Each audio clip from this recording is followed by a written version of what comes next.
Senhor, nesse início de ano. Amém. Nós queremos te agradecer. Amém. Senhor, nós não temos nem palavras. Sim. Como agradecer ao Senhor. Amém. Tudo que o Senhor fez, tudo que o Senhor tem feito. Amém. Tudo que o Senhor fará. Amém. Senhor, fala para nós a tua palavra. Fala, Senhor. Abre a tua boca, Senhor. Amém. Nos enriquece. Amém. Senhor Jesus. Senhor Jesus, venha nos capacitar, Senhor. Senhor, nós somos fracos e só Tu em nós pode fazer a Tua obra. Venha me dar a Tua palavra, venha dar um coração simples a cada irmão, para que escute a Tua palavra com o coração de servo. Senhor Jesus, dependemos de Ti. Senhor Jesus, semana passada nós vimos que o Senhor está preparando um exército.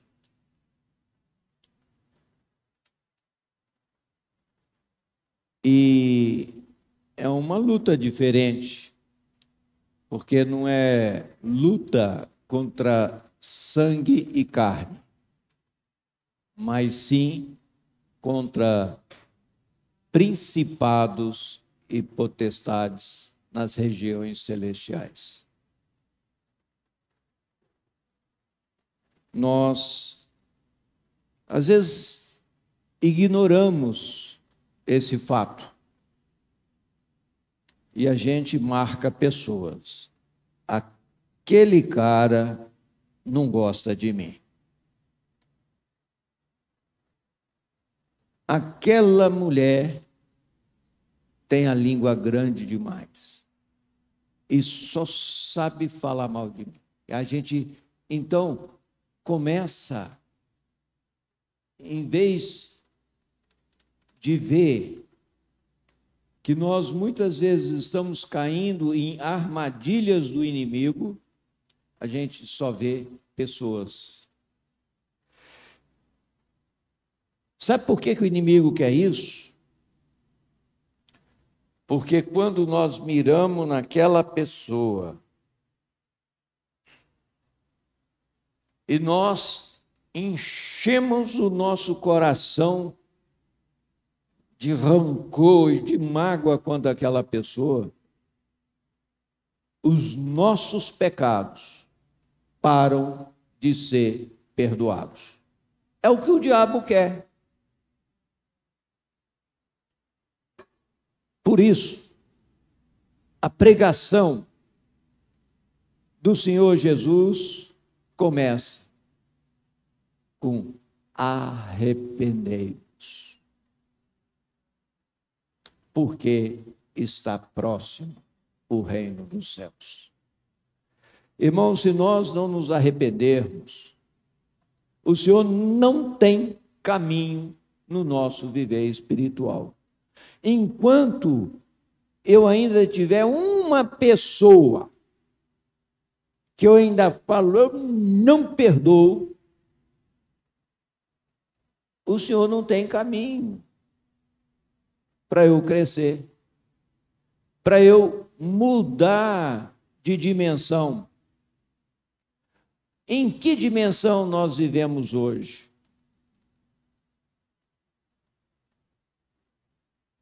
O Senhor vem nos dar um teste hoje. Ele vai nos dar 9 bem-aventuranças e algumas maldições. E nós vamos ver onde nós estamos. Senhor Jesus,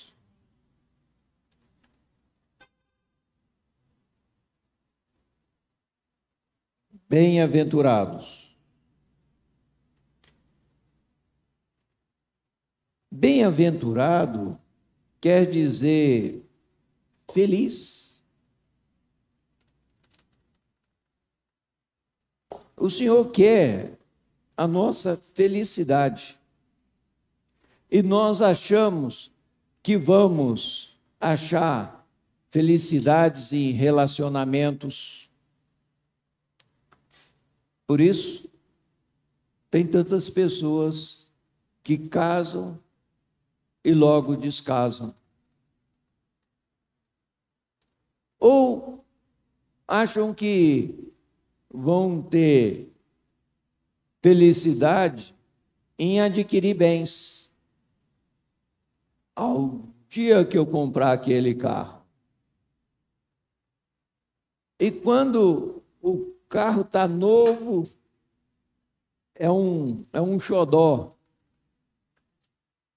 Se alguém bateu uma porta mais forte, aquilo já estremece o coração.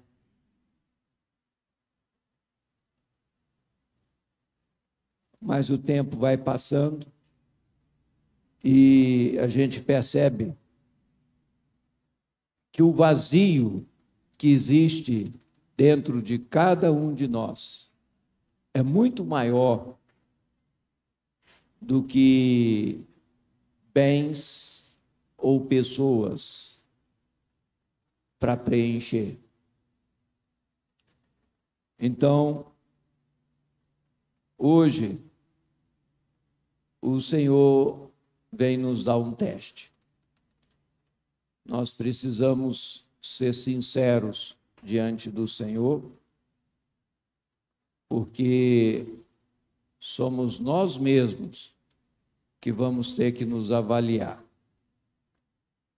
E é melhor nós nos avaliarmos hoje, agora, do que depois diante do trono de Cristo. Aí a coisa pode complicar para o nosso lado. Senhor Jesus, o final dos tempos, ele é marcado pela pregação do Evangelho do Reino. Porque está escrito, e será pregado o Evangelho do Reino. Então virá o fim. Agora,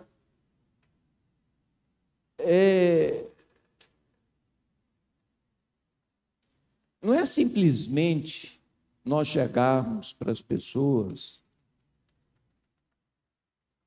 treinarmos palavras bonitas, eloquentes. Não. O Evangelho do Reino, reino é domínio. E aí nós vamos ter que pregar, se necessário, com as palavras. Óbvio que vai ser momento que nós vamos ter que falar do Senhor. Mas as pessoas estão vendo muito mais o que fazemos, o que somos.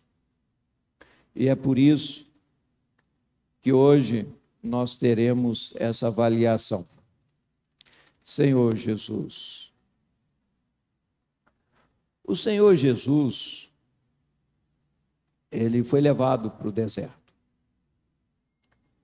E lá no deserto, ele foi conduzido pelo Espírito e ele jejuou na presença do Pai. E sabemos que quando ele estava certamente com muita fome, o diabo chegou e foi tentá-lo. Não foi quando o Senhor estava apenas com pouca fome.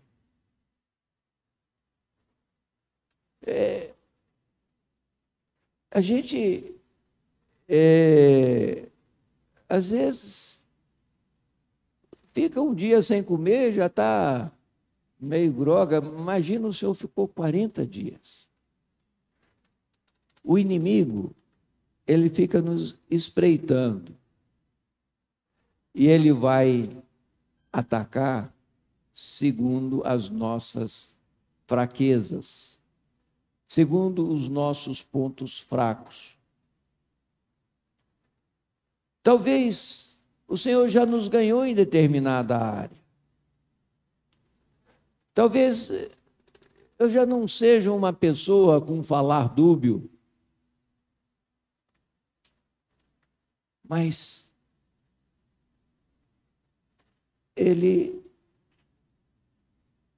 talvez ele vai chegar para você e falar assim, é bom mesmo, hein? E ele é traiçoeiro. Então, depois que o Senhor Jesus deixou para a gente um modelo que nós vimos semana passada, de como nos preparar para essa luta espiritual, que nós precisamos ter um capacete para proteger a nossa cabeça, capacete da salvação. Nós precisamos ter um escudo da fé, mas principalmente nós precisamos ter uma arma.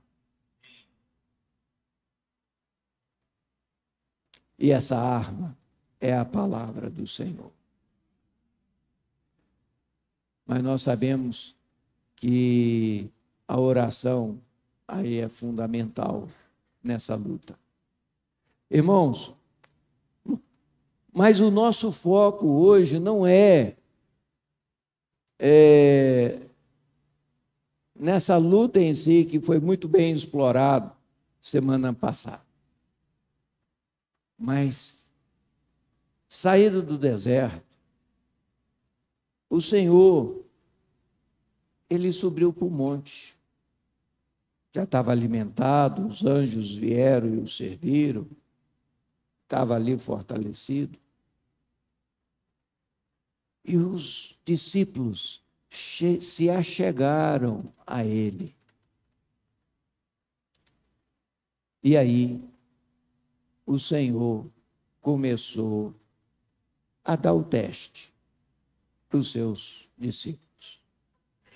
Então, vamos nos imaginar agora como uma discípula, como um discípulo aos pés do Senhor.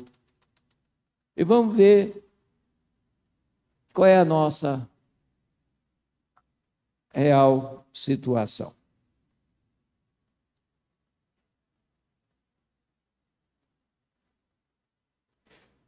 Vamos abrir a nossa Bíblia em Mateus, capítulo 5, Evangelho de Mateus, 5:1. Vamos ler. Mateus 5:1. Vendo Jesus as multidões, subiu ao monte, e como se assentasse, aproximaram-se os seus discípulos, e ele passou a ensiná-los, dizendo: Bem-aventurados os humildes de espírito, porque deles é o reino dos céus. Até aqui. A primeira de todas as bem-aventuranças. Bem-aventurados os humildes do espírito. Essa palavra também pode ser traduzido como pobre,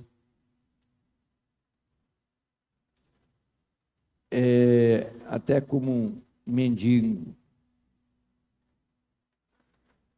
É alguém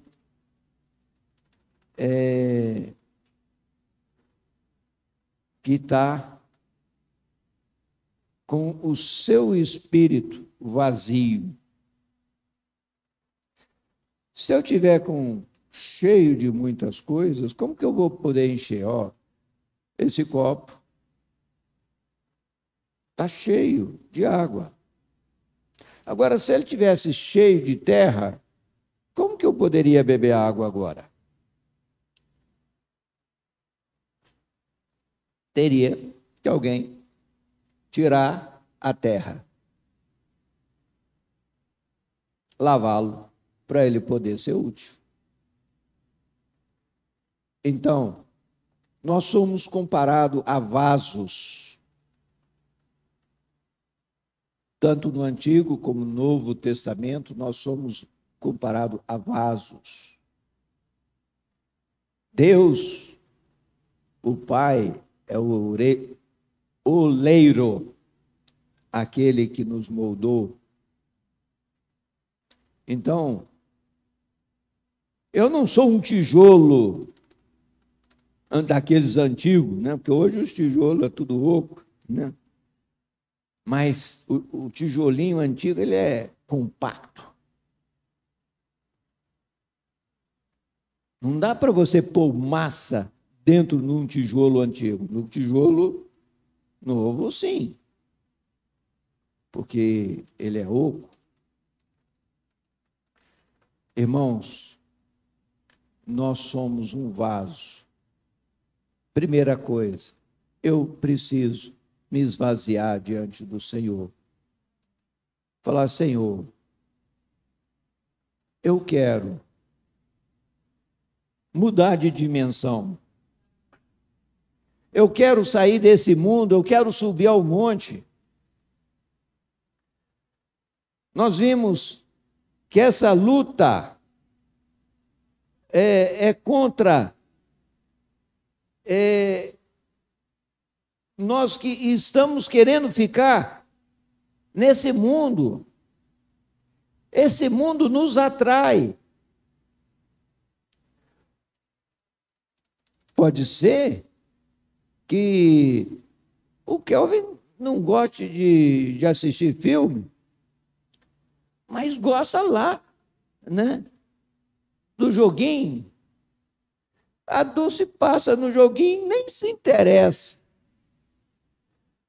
Mas solta ela num shopping para ver as lojas. Né? Oh, o Senhor, Ele sabe onde nós temos que nos guardar. E Ele quer nos mostrar isso hoje, porque o diabo também sabe qual é a nossa fraqueza.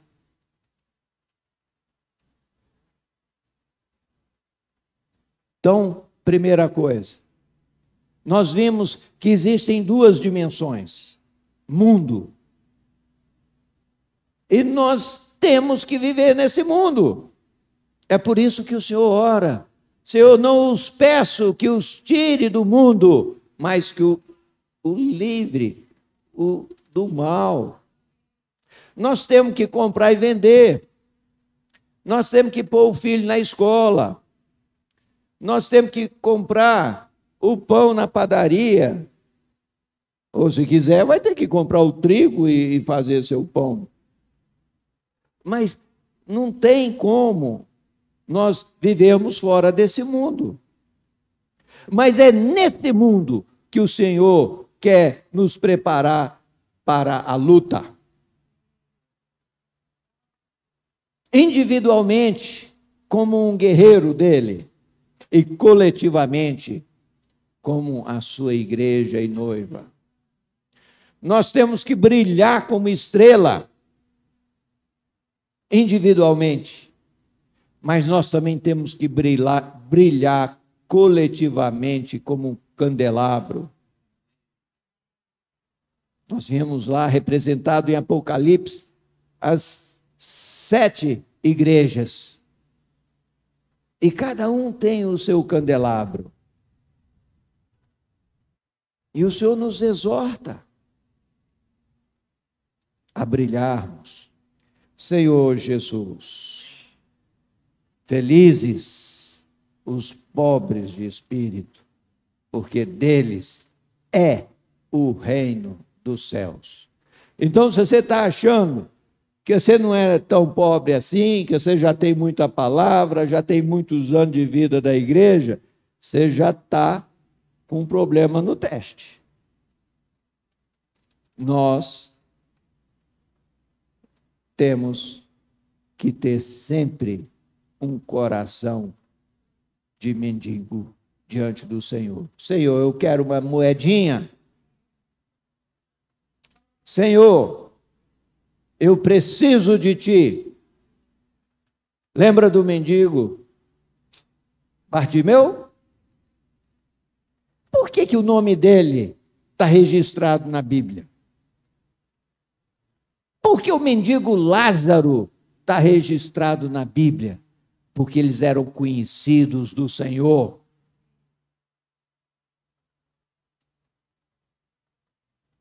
No entanto, não fala qual era o nome dos que estavam mandando o Bartimeu calar a boca.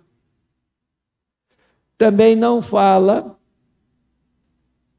o nome do rico que dava as esmolas para o Lázaro, porque não era conhecido. Irmãos, nós temos que perceber que nós precisamos saber em que dimensão nós estamos. E, infelizmente, muitas vezes, nós temos que ser sinceros, que nós não estamos no Espírito. Então, nós temos que nos humilhar e falar igual Bartimeu: Senhor, tem misericórdia de mim. Salva-me, filho de Davi. Senhor Jesus. Vamos passar para frente, senão... Segundo, está no versículo 4, fala: bem-aventurados os que choram, porque serão consolados.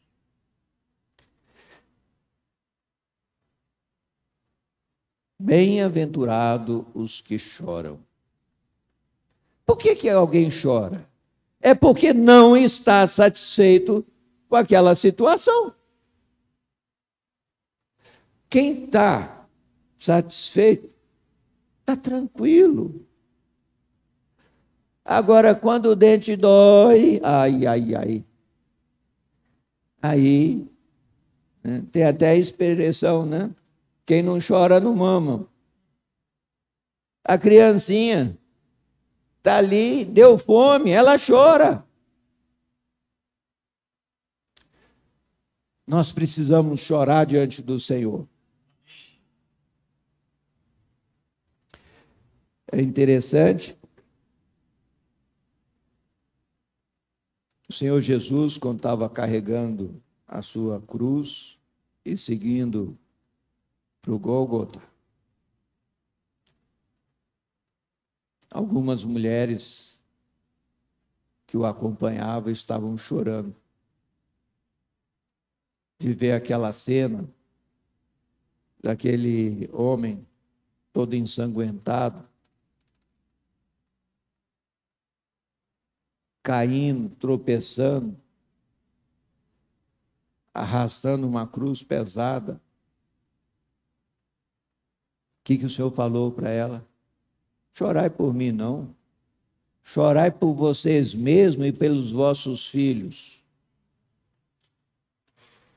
Irmãos, nós precisamos aprender a chorar pela nós mesmos.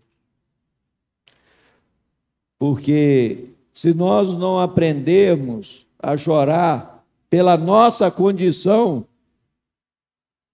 eu não vou conseguir chorar pelos outros. O Senhor falou para mim também a gente aprender a alegrar com os que se alegram e chorar com os que choram.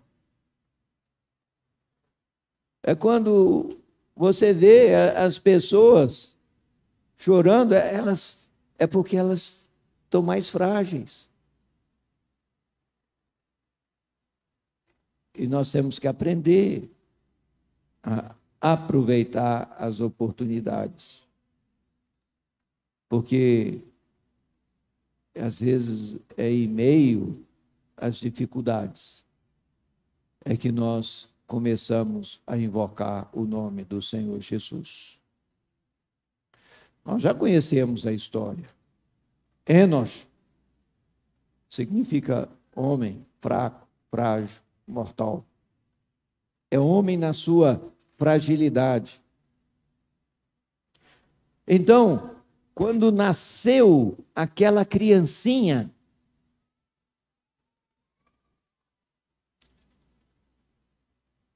e aí ele era fraco, ele não era forte igual aos outros. Fala que daí se começou a invocar o nome do Senhor. Não tinha hospital, para onde que eu vou levar o menino? Não tinha médico. O jeito foi invocar o nome do Senhor. Então vamos estar atentos. Agora, eu só consigo levar uma pessoa até onde eu já cheguei. Se na minha experiência, quando eu choro, eu não invoco o Senhor, como que eu vou conseguir levar o outro? É por isso que o Senhor vem nos testar. Ele quer nos fazer felizes, bem-aventurados.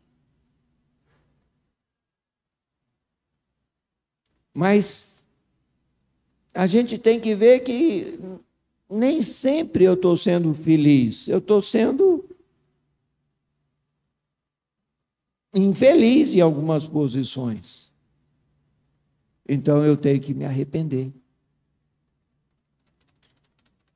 Senhor Jesus, vamos então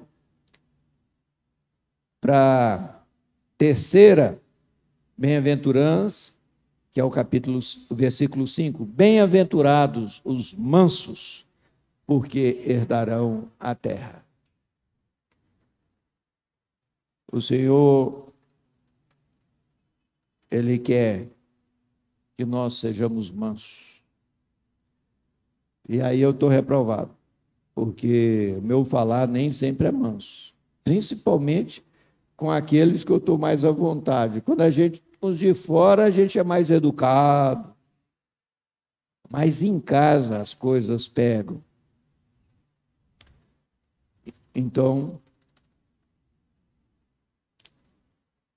será que esse problema é só meu?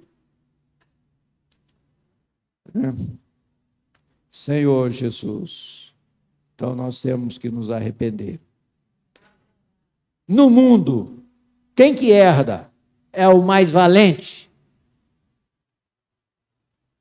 Tem um amigo, o avô dele, ele comprou uma fazenda e foi buscar a família. Quando ele chegou lá na cidade, naquele tempo era o trem, o pessoal foi parar ele na estação, falou, o coronel fulano tomou a sua fazenda, o culpou lá. E naquele tempo, eram os coronéis que mandavam. Ele pegou o dinheirinho que ele tinha trazido para trabalhar e comprou um sítiozinho, foi criar a família dele num pedacinho de terra. Por quê? Porque o valente, coronel valente, tomou posse da herança dele. Isso é o mundo. Agora, nós queremos estar em outra dimensão. Nós queremos depender do Senhor. No mundo, são os violentos que tomam posse da herança. Mas o Senhor quer que nós aprendamos a ser violento com o nosso natural, para que a gente possa herdar o reino. Porque são, olha só, bem-aventurados os mansos, porque herdarão a terra. Nós queremos estabelecer o reino de Deus, primeiro na minha vida, depois na vida da minha família, depois na igreja em Carlos Chagas, e assim vai. Esse é o propósito do Senhor para cada um de nós. Senhor Jesus, vamos para frente. A quarta é o versículo 6. Bem-aventurado os que têm fome e sede de justiça, porque serão fartos.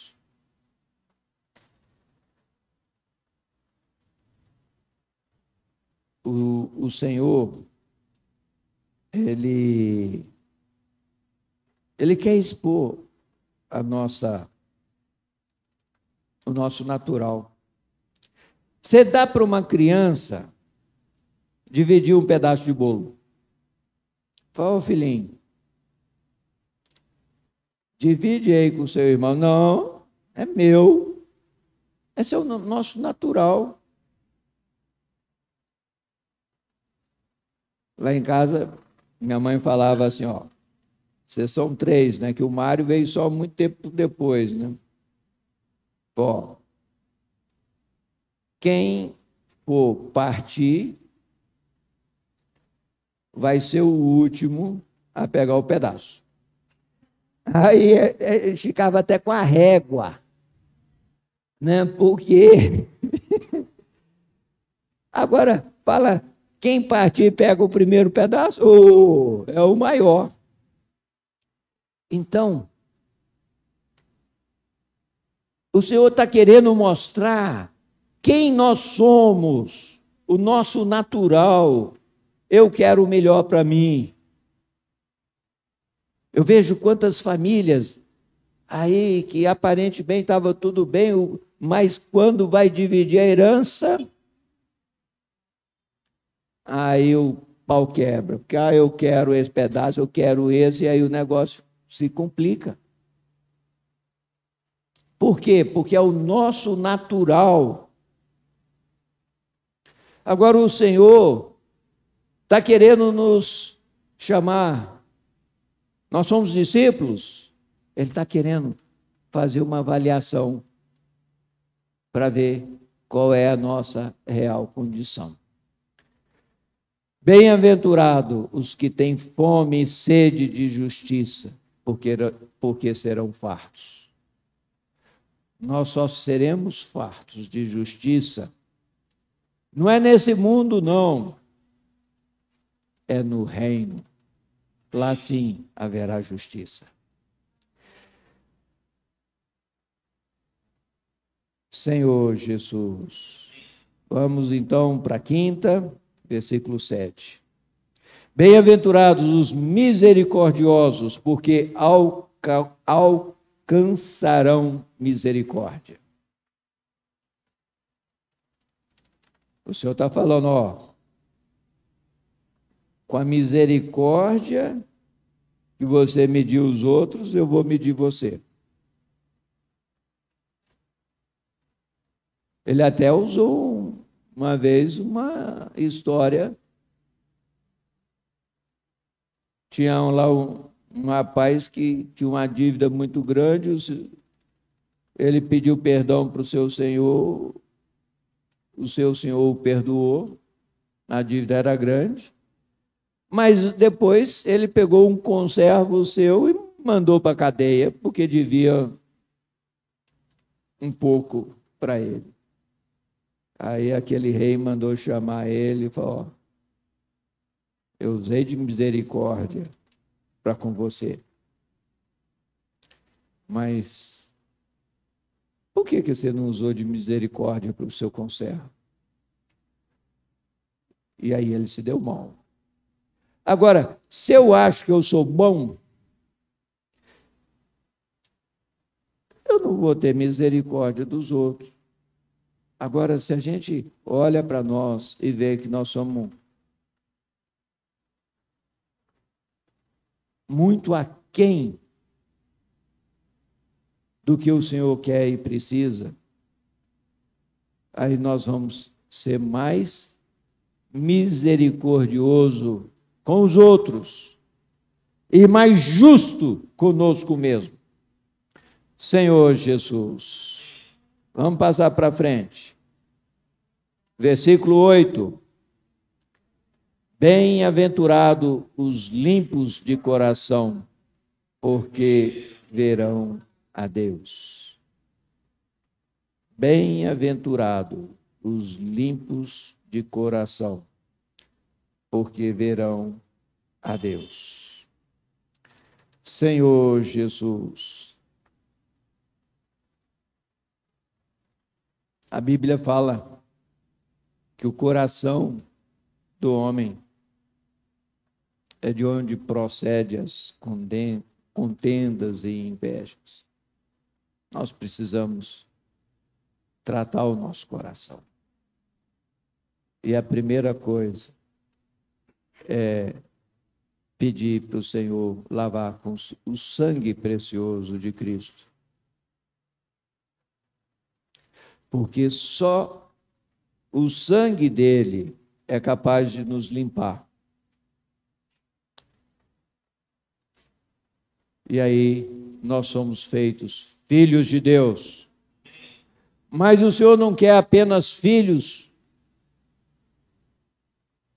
Ele quer herdeiros. Ele quer dar autoridade para nós. Senhor Jesus, bem-aventurados limpos de coração, porque verão a Deus. Nós vimos ontem como que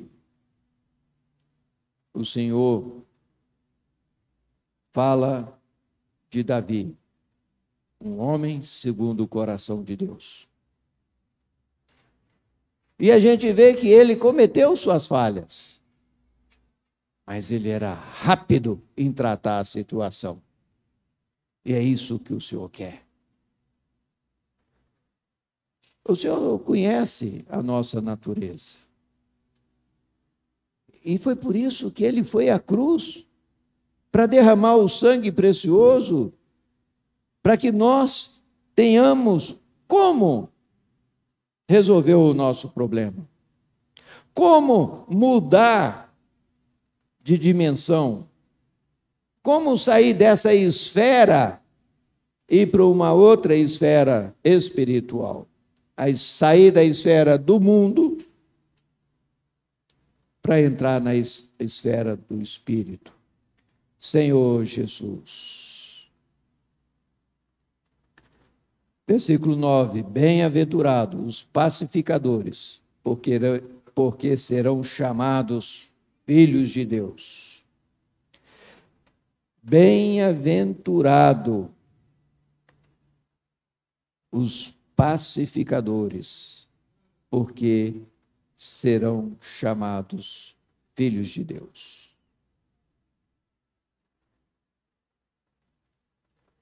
E aqui eu gostaria de abrir um parênteses para mostrar uma outra realidade totalmente diferente que está em Provérbios 6. Senhor Jesus, vamos ir lá para o Antigo Testamento, porque o que é ser contrário à paz? É briga, contenda, né? Discórdia. 6,16. Vamos ler. 6 coisas o Senhor aborrece. A 7ª, sua alma abomina. Olha só. Nós vimos o teste das 9 bem-aventuranças. Aqui é 6 aborrecimentos. 6. Porque a 7ª não é só aborrecimento, não é abominação diante de Deus. Detesta. É pior. Então vamos lá. 6 coisas o Senhor aborrece. E a 7ª sua alma abomina. 17. Olhos altivos. O que é olhos altivos? Você olhar, sou melhor que você. Arrogância. Senhor Jesus, língua mentirosa.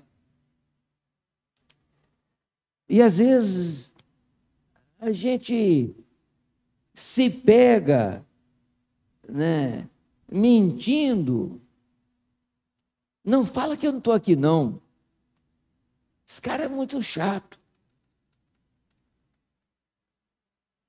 Senhor Jesus, o Senhor aborrece. Toda vez que eu faço isso, o Senhor se aborrece. Cada vez que eu olho com um olhar altivo para alguém, o Senhor se aborrece. E para Deus não tem mentirinha, não tem mentirona, não. É sim, sim, não, não. O que passar disso vem de quem?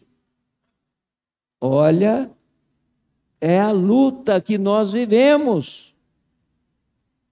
Senhor Jesus. Mãos, a terceira, mãos que derramam sangue inocente. E aí ele fala, não, mas eu nunca matei ninguém.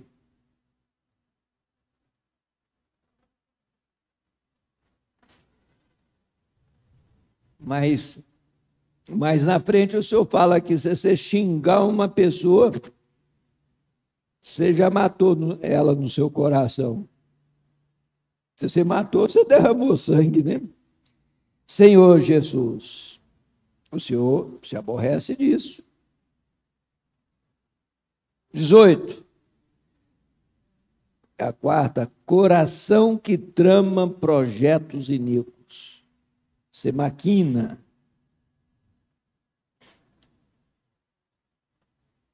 Nós podemos fazer projetos, mas na dependência do Senhor.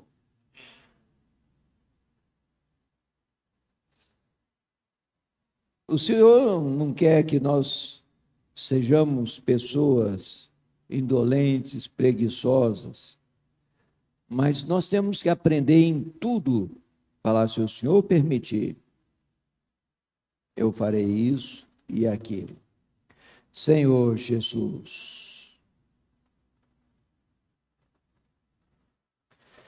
19. Depois, pés que se apressam a correr para o mal. Isso aborrece o Senhor. E nós, muitas vezes, fazemos sem perceber. 19.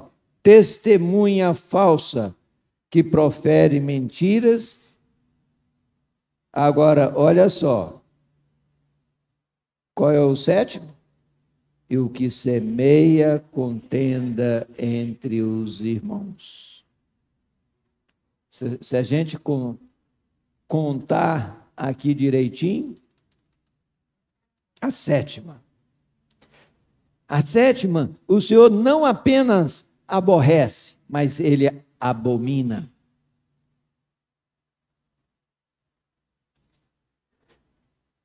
E às vezes, sem perceber.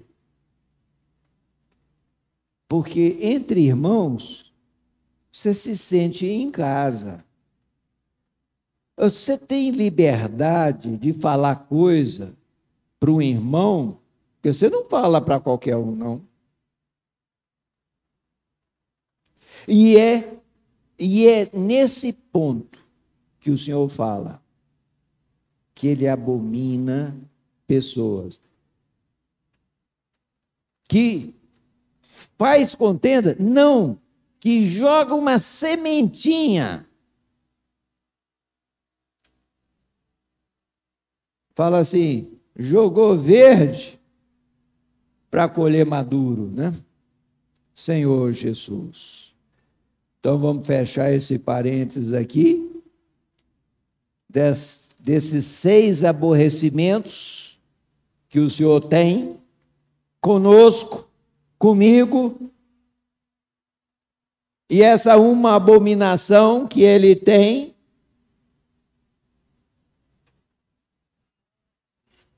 e vamos voltar lá para o outro teste. Você é discípulo? Você quer me ouvir? Porque o Senhor estava falando aqui para os discípulos. E ele está falando agora para nós que somos discípulos. Ele está querendo falar em que dimensão você está. Você ainda está agarrado a esse mundo? Ou você está tomando posse do reino? Senhor Jesus, temos que nos arrepender. Senhor Jesus, vamos voltar lá para Mateus, capítulo 5, né? Nós estávamos, né?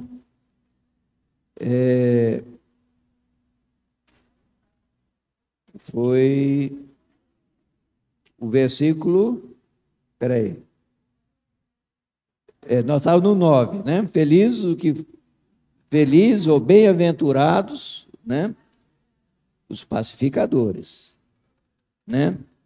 Então o Senhor fala, se em vez de semear a discórdia, você é aquele que pacifica, aí você é bem-aventurado.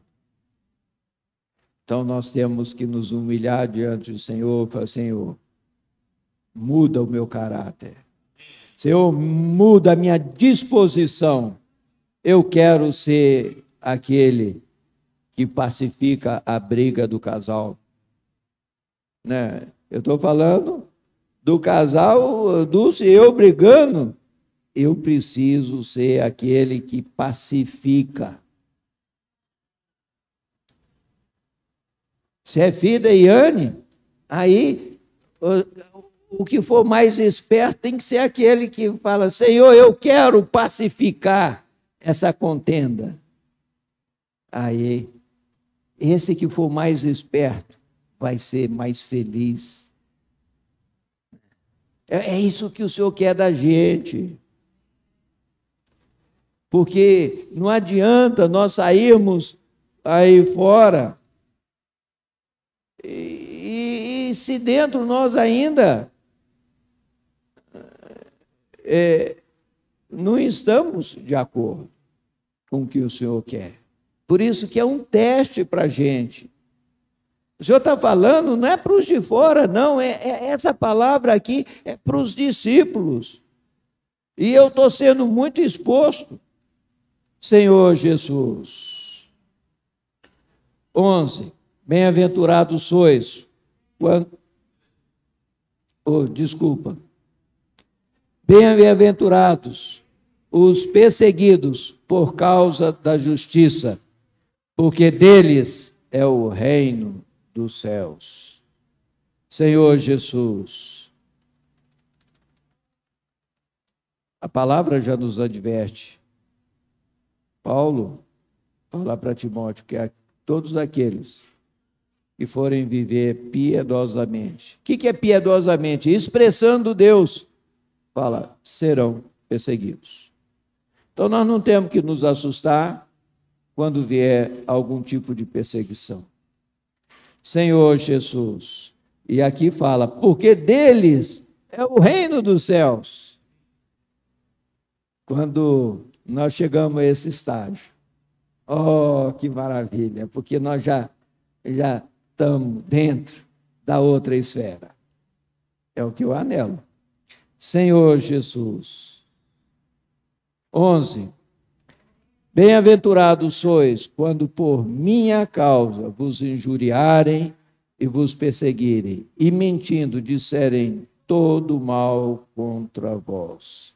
Regozijai-vos e exultai, porque é grande o vosso galardão nos céus, pois assim perseguiram os profetas que vieram antes de vós. Senhor Jesus, irmãos, o Senhor, Ele vem nos expor, é para que a gente possa ter uma disposição de ter um novo começo. Senhor Jesus, no versículo 13, ele fala, vós sois o sal da terra. Ora, se o sal vier a ser insípido, como lhe restaurar o sabor? Para nada mais presta, senão para lançado fora, ser pisado pelos homens. A geração mais nova aí talvez não entenda, mas nós que vivemos antes da geladeira, eu já era grandinho quando nós tivemos a primeira geladeira a querosene. Aí quando você ou comprava uma carne, ou matava um animal, um bicho para comer, né? Aí era tudo salgado. As mantas de carne. Aquilo para a gente comer depois, tinha que deixar de molho um tempão para o sal sair, porque se cozinhasse um pedacinho da carne no feijão, salgava tudo demais. Não é assim, vó Tetê? O sal, ele tem duas funções. Matar os germes. A carne salgada, ela não perdia. A mesma carne sem sal, azulava e perdia. O sal, ele mata os germes. E ele também dá sabor. E como naquele tempo não tinha geladeira, o senhor estava falando aqui para quem sabia usar sal. Então, nós precisamos saber disso. O sal tem duas funções: matar os germes e dar sabor. O Senhor quer, através de nós, matar os germes, matar as coisas ruins que estão ao nosso redor. Você foi colocado na sua família para ser sal, matar os germes e dar sabor.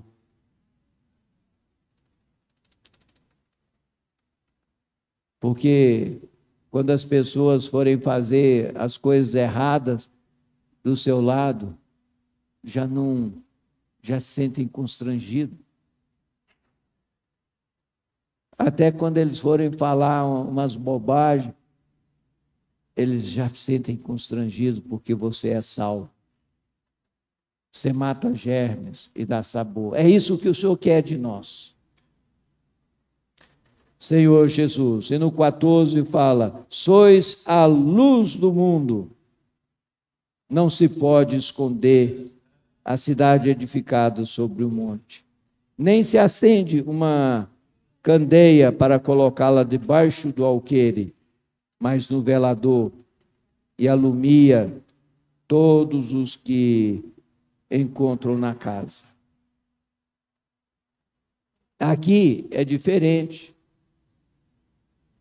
Nós somos sal para matar os germes e dar o sabor da nossa família, da nossa cidade.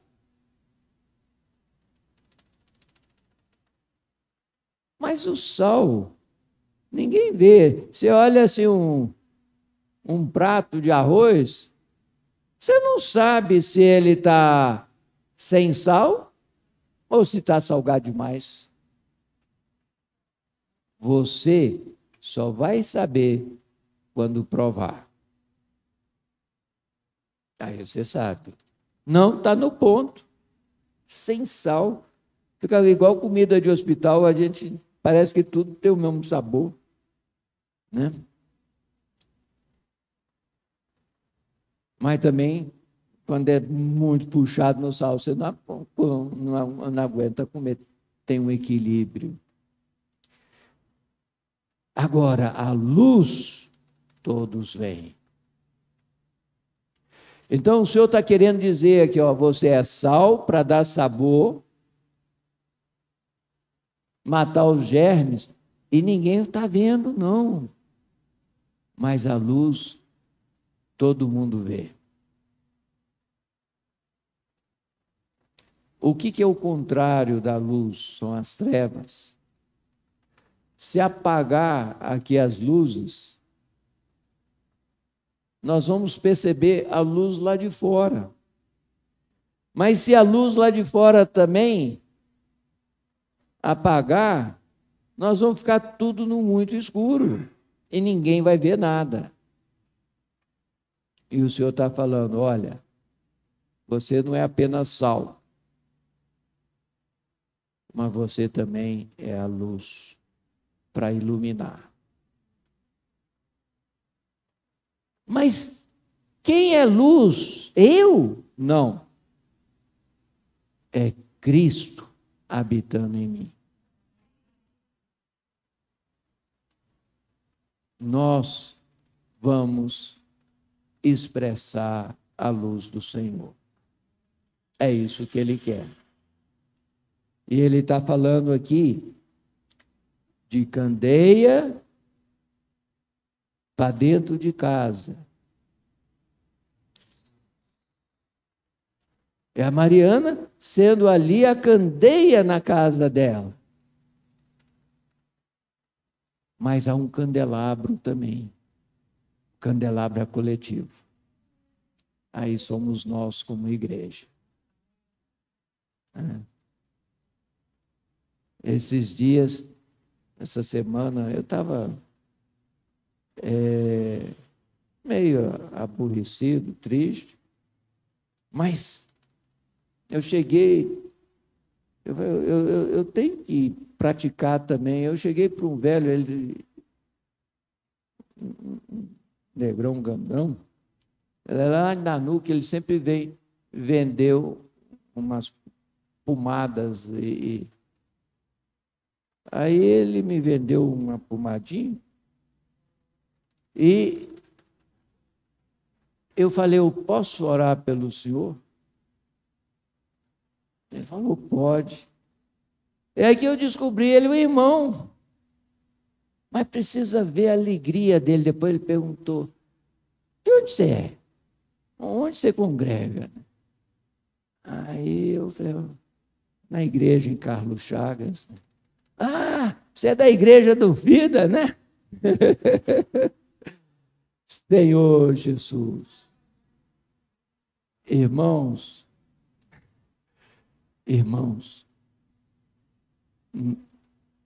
nós somos uma cidade pequena. A gente pensa que não. Todo mundo está olhando para a gente. Talvez numa cidade grande é mais difícil, mas numa cidade tão pequena, todos nos conhecem nominalmente. a igreja da Vaninha, a igreja da Vanusa, a igreja do Fida, a igreja do Davizão. Todo mundo sabe quem nós somos. E o Senhor quer que nós brilhemos aqui. Ele tem a consciência das nossas limitações. Mas se nós formos como Bartimeu, nós tivermos tal coração, o Senhor vai mudar a nossa sorte. E a nossa luz vai brilhar dentro de casa, individualmente, mas nós também vamos brilhar como igreja, o nosso candelabro. Senhor Jesus. Eu vou deixar espaço então para os irmãos compartilhar. Jesus é o Senhor.